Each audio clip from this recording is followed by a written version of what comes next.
Good evening. কেমন আছেন সবাই? আশা করছি খুব ভালো আছেন। তো আজ শুক্রবার না, এখানে না 3-4 দিন ধরে প্রচুর বৃষ্টি হচ্ছে আর একদম ঠান্ডা ওয়েদার। আমি চাদর গায়ে দিয়ে জানেন তো রান্না করছি, এতটাই ঠান্ডা।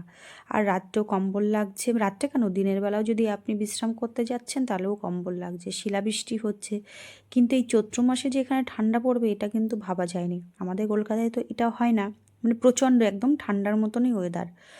তো যাই হোক, দুপুরে কি রান্না করব সেটা নিয়েই চলে এলাম। তো আজকে খুব একটা ভালো লাগছে না, কি করব সেটাই ভেবে পাচ্ছি না। তো ভাবলাম ঘরে লাউ ছিল, একটু লাউ আলু আর বড়ি দিয়ে একটা সবজি করে ফেলি। এই যে 5 ফোড়ন কাঁচা লঙ্কা ফোড়ন দিয়ে এই লাউ আলু বড়ির ঝোলটা দেখবেন খুব ভালো লাগবে খেয়ে, এবং নিরামিষ দিন বা আমিষ দিন যে কোনো দিন দেখবেন খুব ভালো লাগে। তো আমি 5 ফোড়ন আর কাঁচা লঙ্কা ফোড়ন দিলাম, দিয়ে আলুটাকে দিয়ে একটু ভেজে নিলাম। আলুটা বেশ একটু ভাজা ভাজা হয়ে গেল, তারপরে আমি লাউগুলো দিয়ে দিলাম। তো লাউ দেওয়ার পরে আর একটু নাড়াচাড়া করছি, আর ওর মধ্যে একটু লবণ আর একটু হলুদ দিয়েছি, যেহেতু আলু ভাজার সময় একটু লবণ ছিলই, তার উপরে আর একটু আমি লবণ দিলাম। লবণ দিয়ে সুন্দর করে এটা ভেজে নিতে হবে।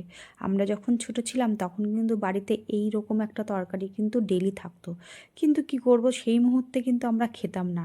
আর এখন আমরা চেষ্টা করি আমার বাচ্চারা যেন, আমাদের মানে আমার না, আমাদের বাচ্চারা যেন এই রকম ধরনের সবজিগুলো খায়। সেটা কি আর খাই? আমরা কি খেয়েছি বলুন? আমরাও কিন্তু খাইনি।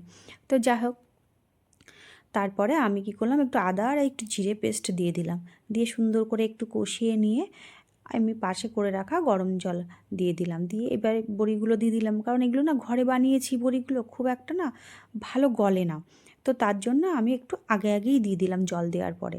তো যেহেতু খুব একটা বেশি ফোটাবো না, এই যে দেখুন কি সুন্দর ফুটে উঠেছে, আর বড়িগুলোও কিন্তু গলে গেছে। তো যাই হোক, সুন্দর হয়েছে তরকারিটা। এর মধ্যে একটু ধনেপাতা দিলে আর একটু ভালো হতো, তো আমার ঘরে ধনেপাতা নেই, আর বাইরে যেহেতু প্রচুর বৃষ্টি হচ্ছে, বাইরে যাওয়ার তো কোনো মকাই নেই। তো যাই হোক, আমার তরকারিটা ঠিক এরকম দেখতে হয়েছিল, এবং খেতেও খুব ভালো হয়েছে। এরকম দেখবেন পাতলা ঝোলের তরকারিগুলো বা এরকম নিরামিষ তরকারিগুলো খেতে কিন্তু দুর্দান্ত স্বাদ লাগে। যতই আমরা মাছ মাংস খাই, কিন্তু এরকম ধরনের একটা সবজি যদি আমাদের পাতে থাকে, সেদিনটা কিন্তু খুব ভালো হয়। এই ধরনের তরকারি দিয়ে আপনি দুবেলাও চালাতে পারবেন, রুটি বা ভাত দুটোই হবে।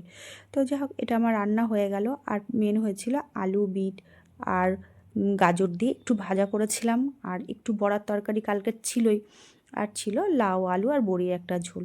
খুব ভালো ছিল আজকে লাঞ্চটা, খুব সিম্পল, একদম সাধারণ দিনের মতন, কোনো স্পেশাল কিছু নেই, খুব ভালো কাটলো। আপনারা আজকে কি রান্না করেছেন জানাবেন কিন্তু। আর আমার ভিডিওটা যদি আপনাদের ভালো লাগে, লাইক সাবস্ক্রাইব করে পাশে থাকবেন এবং কমেন্টসও করবেন।